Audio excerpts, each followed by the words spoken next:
Oke, bismillahirrahmanirrahim. Assalamualaikum warahmatullahi wabarakatuh. Waalaikumsalam. Selamat pagi ibu-ibu dan bapak-bapak yang saya hormati dan saya banggakan.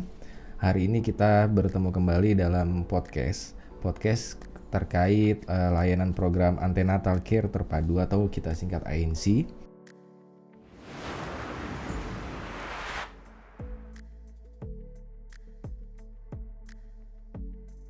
Terkait kesehatan ibu dan bayi khususnya di wilayah Puskesmas Purwokerto Utara 2. Nah, karena ANC ini adalah sebuah program yang sangat menarik, ibu-ibu dan bapak-bapak yang saya hormati, dan mungkin juga belum banyak masyarakat yang mengetahui tentang program ANC. Nah, hari ini kita hadirkan dua narasumber yang paling kredibel. Yang pertama ada Ibu Kepala Puskesmas Purwokerto Utara 2, Ibu Dr. Hasanah, dan yang kedua ada Ibu Baniah AMD Kebidanan selaku koordinator ANC di Purwokerto Utara 2, kurang lebih begitu ya Ibu. Nah, pertama saya ingin bertanya dulu buat untuk Ibu Dr. Hasanah. Nah, ANC ini kan sebuah program yang sangat baik dan menarik ya Ibu. Artinya kita memberikan porsi perhatian lebih kepada ibu-ibu yang sedang mengandung, sedang hamil. Kita perhatikan dari beberapa aspek. Cuma apakah semua masyarakat ini sudah mengetahuinya, ini kan juga menjadi problem yang juga yang harus kita sosialisasikan bersama. Nah, kalau menurut Ibu Dr. Hasanah, kalau program ANC ini apa sih Bu sebenarnya? Ya. Terima kasih untuk Pak Ponggrang ya pertanyaan pada pagi hari ini. Untuk pelayanan ANC itu adalah suatu pelayanan yang diberikan oleh tenaga profesional kepada ibu-ibu hamil selama kehamilan itu yang sesuai standar antenatal care.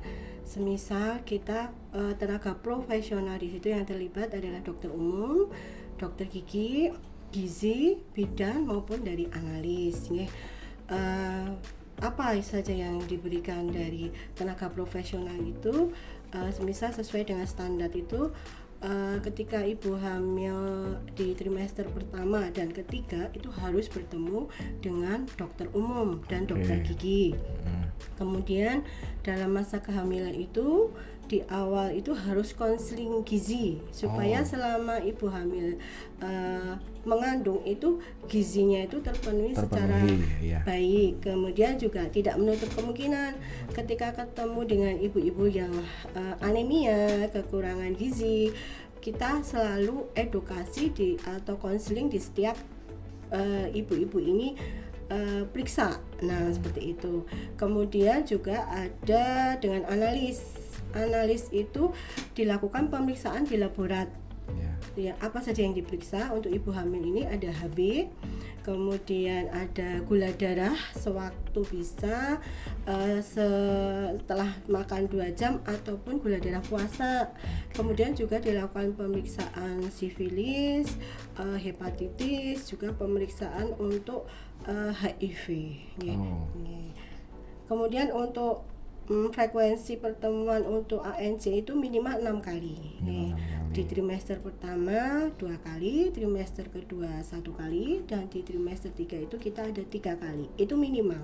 Tapi tidak menutup kemungkinan bisa lebih karena untuk ibu-ibu dengan komplikasi itu harus lebih sering melakukan ANC, atau ibu-ibu dengan penyakit tertentu itu mungkin akan harus lebih sering melakukan ANC lebih dari 6 kali seperti itu. Wow, sangat ini ya Bu, sangat terpadu sekali. Artinya Bu, semua aspek coba diperhatikan agar kemudian perkembangan kehamilan juga sesuai dengan rencana awal. Iya, betul. Ya. Kalau menurut Ibu sendiri Bu, apa sih landasan terbentuknya program ini? Misal sebelum ada program ini ada beberapa case tertentu yang akhirnya mendasari program ini, akhirnya ini program harus cepat keluar nih, ini program harus cepat disosialisasikan. Nah itu kira-kira gimana itu Ibu? Ya.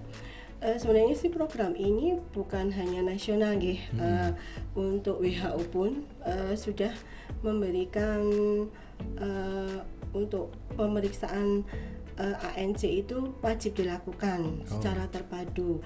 Apa yang mendasarinya? Dari WHO sendiri memberikan ulasan bahwa ibu hamil itu harus lebih dini terdetek apabila ada komplikasi, karena sangat berpengaruh di dalam kehamilan maupun persalinannya.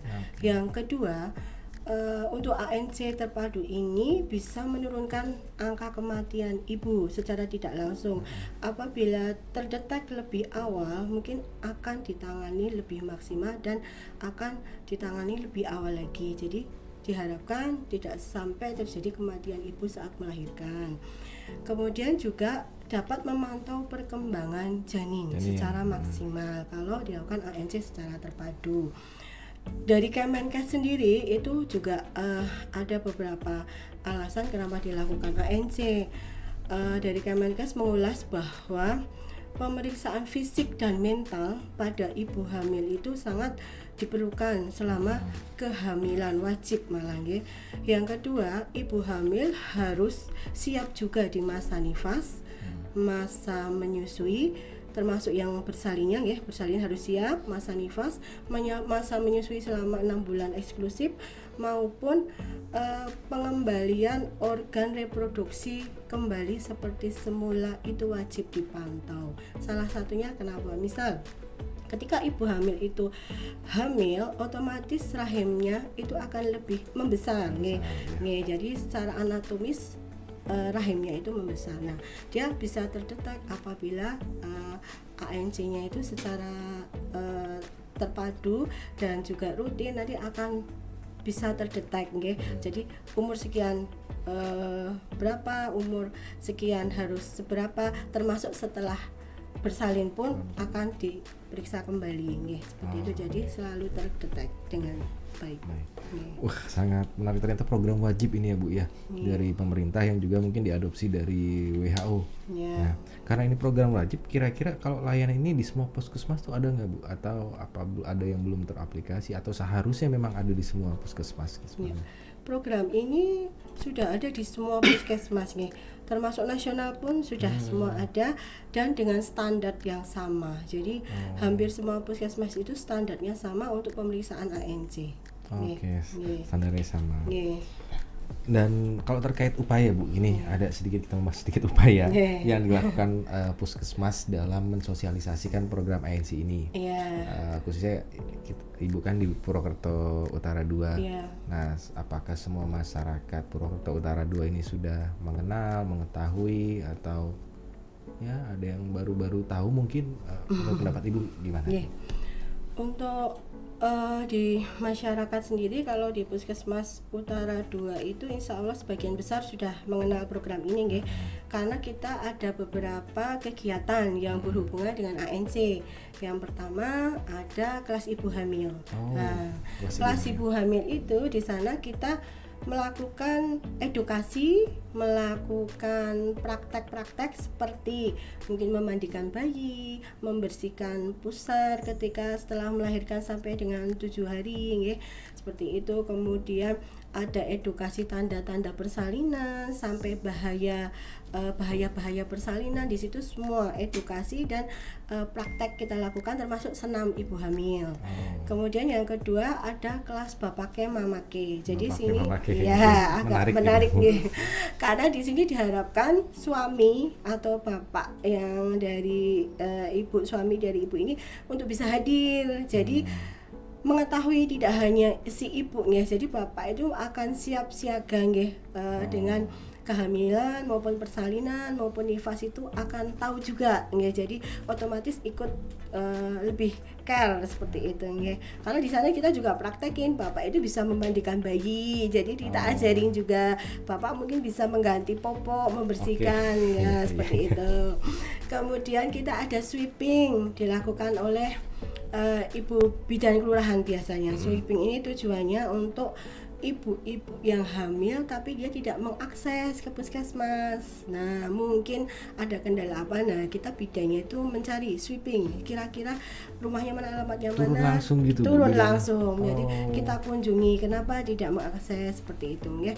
Ada edukasi juga di sana. Kemudian kita melakukan kegiatan-kegiatan itu, kita juga punya media sosial seperti IG, Facebook gitu, kita taruh di media sosial kegiatan kita. Jadi sehingga masyarakat tahu nih untuk kegiatan kita di ANC ini. Ada juga grup WA ibu-ibu hamil. Nah, di sana ada grup WA ibu hamil dan bu bidan biasanya. Jadi untuk ibu hamil itu bisa berkonsultasi dengan leluasa mungkin ya lewat grup WA tersebut. Kita juga melakukan sosialisasi di setiap pertemuan-pertemuan itu kita sisipkan mengenai ANC. Ada beberapa pertemuan sudah kita sisipkan mengenai ANC ini. Oke. Wow, berarti tidak hanya diam tetapi juga aktif turun langsung ya Bu ya, digerakkan seluruh elemen puskesmas ini. Harus begitu. Dan tadi saya agak sedikit yang senang itu bapaknya mamake, jadi bapaknya juga dilibatkan penuh ya Bu ya. Paling nggak dia tidak hanya sebagai fungsi pemberi nafkah tetapi juga harus turun langsung gitu ya Bu. Betul. Kalau menurut Ibu sendiri Bu, setelah sosialisasi dilakukan, turun langsung dan sebagainya, hambatannya apa Bu? Dan mengukur keberhasilannya gimana Bu? Total dari penduduk yang ikut mengetahui gitu. Iya, kalau hambatannya selama ini kita karena berada di lingkungan perkotaan, itu beda sama mungkin di daerah pedesaan gitu. Kalau perkotaan itu mobilisasinya luar biasa. Jadi mungkin bulan ini ibu hamil tersebut ada di sini. 3 bulan ke depan sudah tidak menetap di sini. Nah, seperti itu udah banyak beberapa. Jadi mobilisasinya itu luar biasa. Kita sudah ANC di trimester pertama itu ketemu, tapi nanti trimester kedua sudah tidak ada menghilang. Nah, sudah pindah. Nah, seperti itu. Kemudian ada hambatan lagi yang kedua itu karena kita wilayah perkotaan, pelayanan kesehatan itu sangat banyak. Jadi banyak ibu hamil itu tidak mengakses ke puskesmas langsung, pergi ke rumah sakit, ke dokter praktek swasta spesialis ataupun ke bidan-bidan swasta praktek itu. Jadi ketika mereka hamil itu periksa tidak melaporkan ke kami. Padahal ketika mereka setelah periksa itu melaporkan ke bu bidan, kelurahan atau ke puskesmas, karena untuk penduduk kami di wilayah kami itu harusnya kami ikut memantau seperti itu. Kami punya kewajiban memantau. Selain itu hambatannya juga di pekerjaan. Jadi ibu-ibu yang hamil itu kalau di perkotaan banyak yang bekerja juga. Pulang berangkat pagi, pulang malam, sehingga untuk kita kunjungan apa dia harus periksa ke puskesmas itu waktunya mereka tidak ada, ya itu yang menjadi kendala mereka, jadi harus bekerja. Jadi itu ada menjadi kendala. Selain itu juga dukungan, kadang dukungan keluarga mungkin karena persalinan sebelumnya nggak apa-apa, ini sudah sehat, udah nggak usah periksa, insya Allah aman. Nah kayak gitu sebenarnya dukungan keluarga itu sangat penting, termasuk juga ibu-ibu hamil yang sudah melahirkan kesekian kali, misalkan sudah hamil di kehamilan keempat, kehamilan kelima, mereka tuh udah merasa nyaman karena kehamilan sebelumnya itu aman-aman aja. Nah ini insya Allah juga aman. Jadi ada seperti itu, ada beberapa. Itu hambatan kami seperti itu. Luar biasa ternyata ini. Ya Ibu, saya jadi mengacu juga ke kehamilan istri saya juga dulu, jadi saya terpanggil untuk aktif besok nih kayaknya. Kalau istri saya hamil lagi wajib hadir udah ke puskesmas gitu saya gitu. Ibu, terakhir dari Bu Dr. Hasanah, kira-kira ada pesan khusus nggak nih Bu buat ya masyarakat Purwokerto Utara khususnya dan masyarakat lain di dalam skala lebih luas terkait program ANC ini? Ya, terima kasih. Untuk program ANC terpadu ini insya Allah suatu program yang menurut saya luar biasa nggih. Karena ibu hamil itu sangat diperhatikan nggih, dari mulai awal kehamilan trimester pertama pun sudah dipikirkan apa aja yang harus diperiksa, sampai nifas pun masih dipantau oleh kami dari petugas kesehatan dan pemerintahnya.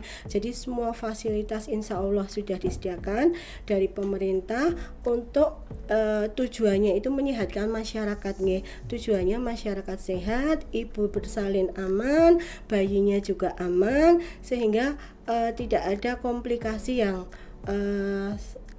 luar biasa atau komplikasi yang membahayakan yang nantinya dialami oleh ibu-ibu bersalin maupun di masa nifasnya ya. Jadi saya menghimbau kepada ibu-ibu hamil beserta keluarga dan juga termasuk suami Suami, iya. harus selalu menyediakan waktu mungkin ya untuk kegiatan ANC ini, karena manfaatnya luar biasa, dan insya Allah ini kedepannya akan mungkin banyak lagi perkembangan baru ya. Kita mungkin nggak tahu apa lagi yang diperiksa, mungkin akan banyak info-info baru. Nah itu kan karena dunia kedokteran itu semakin lama saya berkembang ya, jadi mungkin edukasinya juga nanti semakin banyak, lebih yang terbaru seperti itu.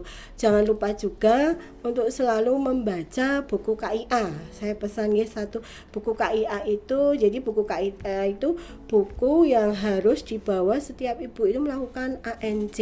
Jadi di situ terpantau semua, tercatat semua pemeriksaan yang dilakukan, edukasinya sudah ada. Jadinya saya mohon pemeriksaan ANC tetap dilakukan secara rutin dan membaca buku KIA seperti itu. Wow, oke, lengkap sekali dari Ibu Dr. Hasanah selaku Kepala Puskesmas Purwokerto Utara 2 terkait program ANC. Sebelumnya saya ucapkan terima kasih Ibu atas paparan yang sangat jelas bagi kami, dan ini tentu akan sangat bermanfaat buat masyarakat kalangan ibu hamil dan tentu bapaknya juga ya. Itu yang pesan paling penting adalah bapaknya juga harus terlibat.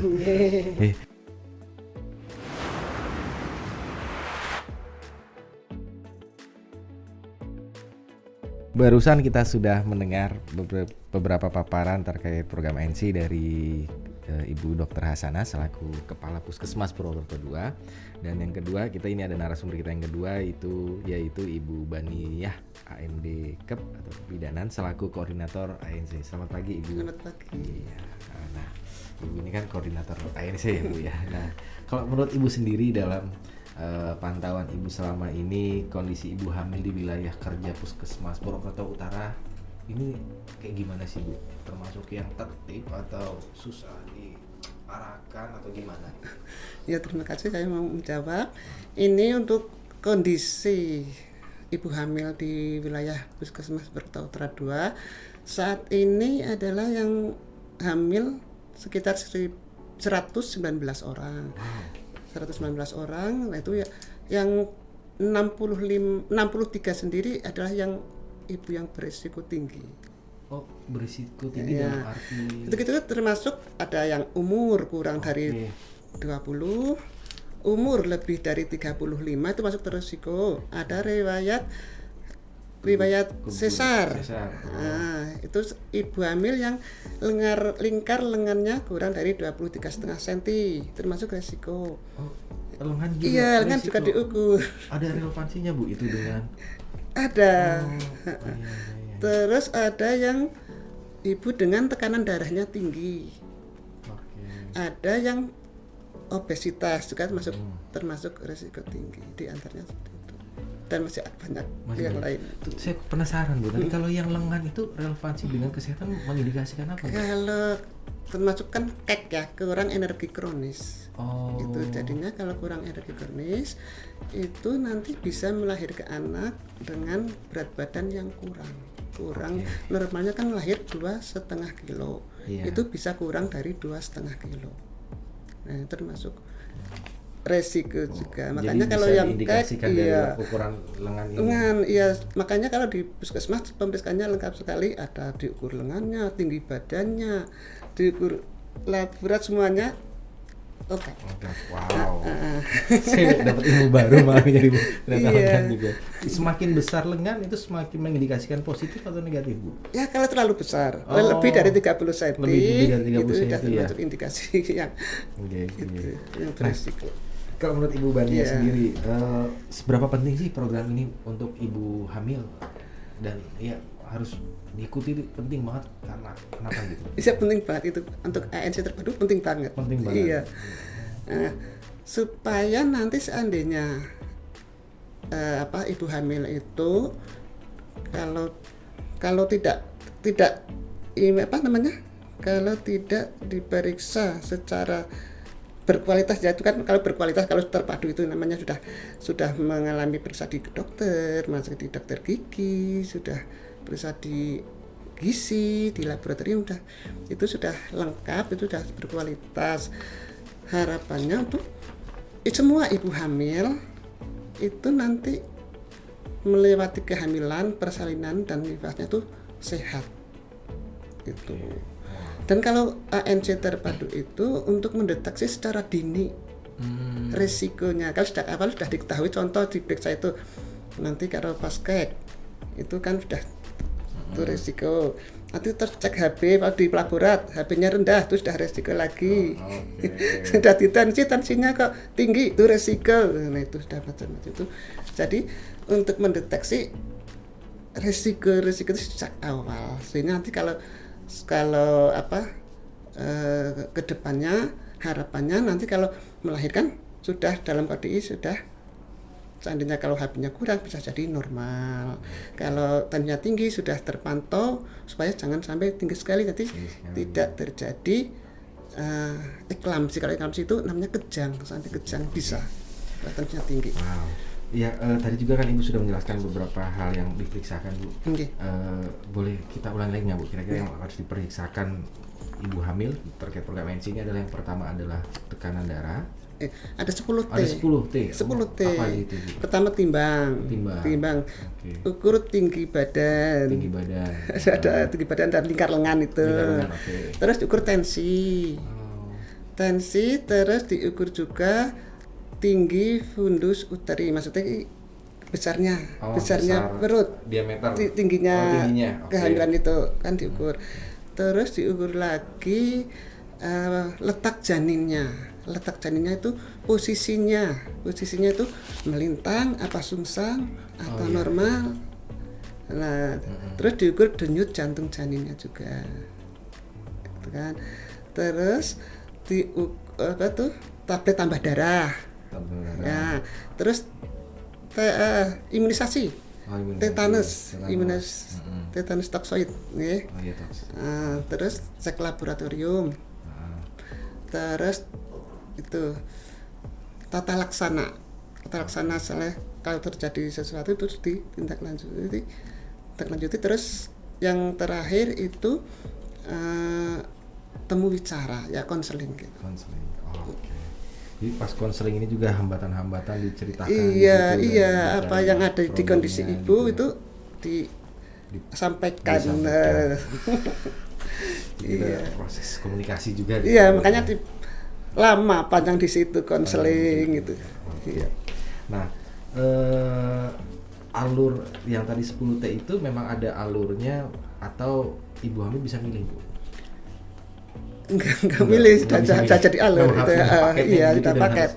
Iya, gitu ya. Iya, betul. Jadi kalau misal yang tadi juga menyambung yang Ibu Dokter Hasanah di trimester pertama dia masih di Purwokerto, trimester berikutnya dia lagi jalan-jalan ke Jakarta berapa bulan dan itu ada yang terlewat, mantaunya susah juga berarti ya Bu ya? Itu sudah termasuk hitungan yang pertama di utara contohnya.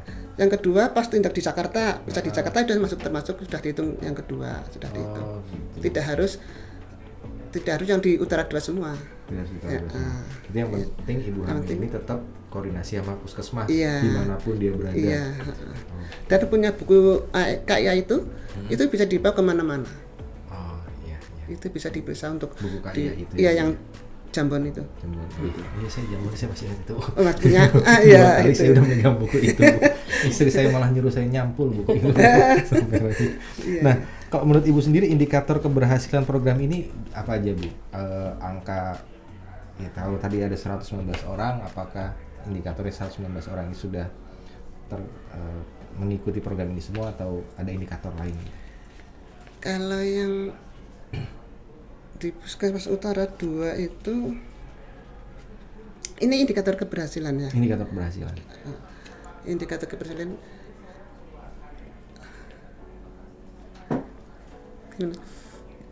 indikator keberhasilan itu ibu hamil yang tadinya beresiko untuk seperti contohnya tensinya tinggi, itu kan kalau tidak terpantau bisa naik terus tinggi terus. Nah, karena sudah terpantau itu menjadi stabil, paling nggak stabil. Jadinya nanti bisa melahirkan secara normal, tidak sampai terjadi kejang atau eklamsi itu. Jadi bisa ibu maupun bayinya selamat gitu. Itu namanya sudah, kalau sampai terjadi ibu dengan si tinggi melahirkan dengan selamat itu sudah berhasil. Terus bisa ini angka kematian ibu bisa turun. Iya. Angka Kematian bayi ibu bisa turun. Nah, ini Harapannya kan cara menjelaskannya nanti gimana Bu? Kan kadang mungkin ya ada Iya. tipologi masyarakat yang angka kematian lah kan kematian miliknya yang kuasa. Nah, Iya. sedang kita kan Iya sih, satu secara teknikal, satu secara konsep. Ada yang sudah mengakar mungkin di masyarakat. Iya. Nah, itu Iya gimana? sih, sebenarnya sih ya memang kalau masih bisa diupayakan, kita berusaha ya. Hanya ikhtiar. Tuhan yang menentukan ya, kita ikhtiar supaya kalau tensinya tinggi itu malah 2 hari sekali itu dipantau tensinya. Setiap 2 hari sekali. Kalau di sini kan ada bidang kelurahan, jadi di mana ibu hamil ada yang tensinya tinggi, itu bidang kelurahan selalu memantau 2 hari sekali untuk dicek tensinya. Karena tensi itu kalau sampai tinggi sangat membahayakan untuk ibu hamil. Jadi semua potensi Semuanya. risiko ditekan gitu ya Bu ya. Iya, menekan semua risiko. Kalau yang kayak sudah dimotivasi supaya ini makannya bagaimana, gizinya bagaimana, dikasih juga PMT dari puskesmas, ada PMT untuk ibu hamil, untuk yang lengan-lengannya kecil, sama yang itu HB-nya rendah. Itu ada PMT khusus. Semua potensi risiko ditekan untuk meminimalisir angka kematian pada akhirnya seperti itu. Program ini kan bagus sekali ya Bu ya. Nah, terakhir Ibu, kalau harapan Ibu selaku koordinator ANC mengenai program ini ke depannya? Harapan supaya semua ibu hamil, harapannya itu mau periksa ke puskesmas, walaupun kalau enggak ya sekali, karena kadang-kadang ada yang udah mandate di mana, nah sekali-kali harus periksa ke puskesmas, karena memang kalau pemeriksaan harus periksa terpadu dulu di puskesmas, ada cek laborat itu untuk mengetahui apakah ada contoh itu HBsAg kan biasanya kalau di luar itu nggak dicek HBsAg pada waktu kehamilannya. Nah, HBsAg untuk mengetahui apakah ada virus hepatitis apa tidak. Nah itu nanti kalau melahirkan harus 24 jam seandainya ibu HBsAg positif ya, itu harus dalam 12 jam harus mendapatkan vaksin HBIG. Nah itu yang itu vaksinnya harus direncanakan penyediaannya harus direncanakan, tidak mendadak. Tidak semua rumah sakit menyediakan itu. Oke, Ibu Bani ya, ini cukup menarik bahasannya. Mungkin kalau kita ulas lagi itu akan panjang dan sangat menarik. Tetapi paling tidak masyarakat Purwokerto Utara, khususnya Purwokerto Utara 2 dan masyarakat luas lainnya jadi paham kurang lebih tentang program ini.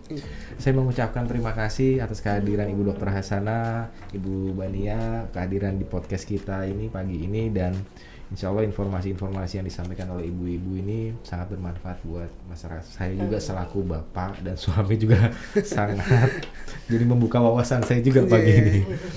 Begitu kurang lebih dari saya ibu-ibu. Kurang lebih saya mohon maaf. Billahi taufiq wal hidayah. Wassalamualaikum warahmatullahi wabarakatuh. Waalaikumsalam warahmatullahi wabarakatuh.